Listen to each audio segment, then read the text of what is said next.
네, 안녕하십니까. 박태희 신문입니다. 저는 현재 성공회 대학교에서 신학을 가르치고 있습니다. 예수님의 비유에 대해서 한 편 한 편씩 살펴보고 있습니다. 오늘은 그래서 요한복음에 나오는 선한 목자의 비유에 대해서 좀 한번 알아보도록 하겠습니다. 그러면 본문을 한번 좀 읽겠습니다. 예수께서 또 말씀하셨다. 정말 잘 들어두어라. 양 우리에 들어갈 때는 문으로 들어가지 않고 딴 데로 넘어 들어가는 사람은 도둑이며 강도이다. 양치는 목자는 문으로 버젓이 들어간다. 문지기는 목자에게 문을 열어주고 양들은 목자의 음성을 알아듣는다. 목자는 자기 양들을 하나하나 불러내어 밖으로 데리고 나간다. 이렇게 양떼를 불러낸 다음에 목자는 앞장서 간다. 양떼는 그의 음성을 알고 있기 때문에 그를 뒤따라간다. 양들은 낯선 사람을 결코 따라가지 않는다. 그 사람의 음성이 귀에 익지 않기 때문에 오히려 그를 피하여 달아난다. 예수께서 그들에게 이 비유를 말씀해 주셨지만 그들은 그 말씀이 무슨 뜻인지 깨닫지 못했다. 이런 비유입니다. 예수님이 사셨던 당시 이스라엘에서는 그 경제 사정이 그렇게 좋지 않았습니다. 그래서 세 끼 먹는 것도 힘들었고 옷 입는 것도 입성이나 그런 것도 쉽지 않았죠. 그래서 이 사람들이 원래는 주로 농사를 지었는데 그래서 예수님이 농사에 대한 비유를 많이 말씀하시는 거죠. 하지만 농사 외에도 이 사람들이 또 했던 일이 뭐냐 하면은 이렇게 유목을 하는 겁니다. 이거는 아마 이스라엘 백성이 옛날에 광야 시대 때부터 유목을 했었거든요. 그렇다 보니까 그 습관과 그 전통을 그대로 가지고 온 게 아닌가 그런 생각이 듭니다. 그런데 이스라엘의 가옥 구조라는 것이 우리는 거실 따로 있고 침실 따로 있고 부엌 따로 있고 그렇지만은 그 당시 이스라엘은 그렇지 않았거든요. 그래서 그 집집마다 이제 사람들이 있는 그 큰 방 하나죠. 거기에서 밥도 먹고 그다음에 잠도 자고 이야기도 하고 그렇게 되는 거죠. 하지만 가난한 사람들은 어떻게 하느냐? 각각 키우는 양들이 있지 않습니까? 이 양들을 마을에 있는 공동 우리에 넣어 놓습니다. 나들 넣어놓죠. 그리고 아침이 되면은 각 집에서 남자들이라든가 아니면은 아들이 나오든가 보통 양을 치러 나갈 때 그러면 나와서 부르는 거죠. 양들아 나와라 하고는 그 양들이 자기 주인의 목소리를 따라서 나가게 되는 겁니다. 그렇게 해서 이 비유가 바로 그런 배경을 갖고 있는 거죠. 그러니까 당시 이스라엘 사람들한테는 이 비유를 예수님이 말씀하셨을 때 아주 자연스럽게 받아들여졌을 겁니다. 그렇지, 우리 양들이 주인을 따라가는데 주인의 목소리를 듣고 따라가지. 왜냐하면은 그 마을에 있는 모든 양들을 모아놨으니까 양들이 섞여 있지 않습니까? 그리고 양들은 밤의 추위에는 못 견딘다고 합니다. 그래서 자기들끼리 꽉꽉 붙어 있죠.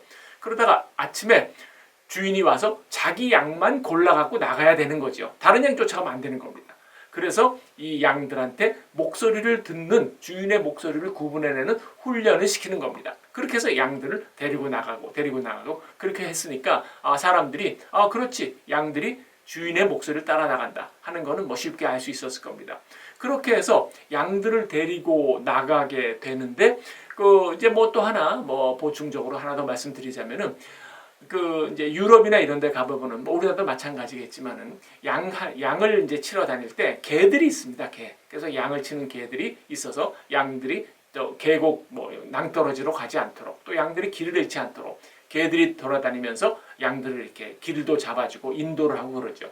그런데 이 예수님께서 말씀하시기에 양들이 자기 주인의 목소리를 딱 알아듣고 쫓아온다라는 걸 말씀을 하셨죠. 그런데 여기서 중요한 포인트가 있습니다. 도둑이라든가 강도가 들어가서 그렇게 하면은 이 양들은 절대 쫓아가지 않는다는 거죠. 그래서 예수님은 자기 말을 잘 듣고 쫓아오도록 사람들한테 말씀하시면서 이 양치는 목자의 비유를 드는 거죠. 이 비유에서 알려주는 바는 이렇게 아주 자연스러운 겁니다. 그리고 이 비유에서 뜻하는 바는 두말할 필요도 없죠.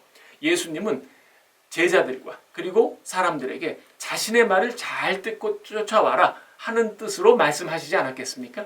그러니까 그 당시에 예수님 외에도 굉장히 많은 이제 제야의 지도자들이 있었어요.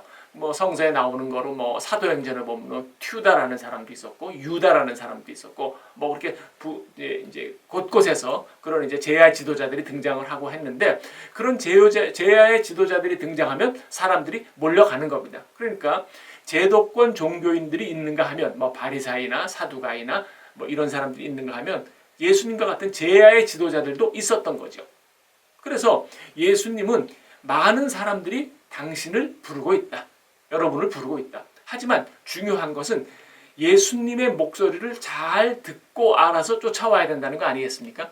그러니까 내가 이것이 진짜 복음인지 아니면 가짜 복음인지 라는 것을 구별할 수 있는 능력을 어떻게 하느냐. 바로 예수님이 우리한테 알려준 여러 가지 이야기, 비유, 그 다음에 여러 가지 교훈의 말씀, 예수님이 하셨던 여러 가지 기적들 이런 것들을 보고 우리는 예수가 우리들의 확실한 주인이시라는 것을 알아야 하는 겁니다.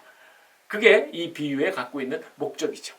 다시 말해서 우리 그리스도인들이 정확히 누구를 보고 쫓아가야 하는가. 강도한테 쫓아가면 절대 안 된다라는 것을 말하자면 이제 단도리를 하는 그런 얘기가 되겠습니다. 그래서 예수님은 항상 예수님을 보고 예수님의 말씀을 듣고 쫓아와야 한다는 그 사실을 우리한테 알려주시는 거죠.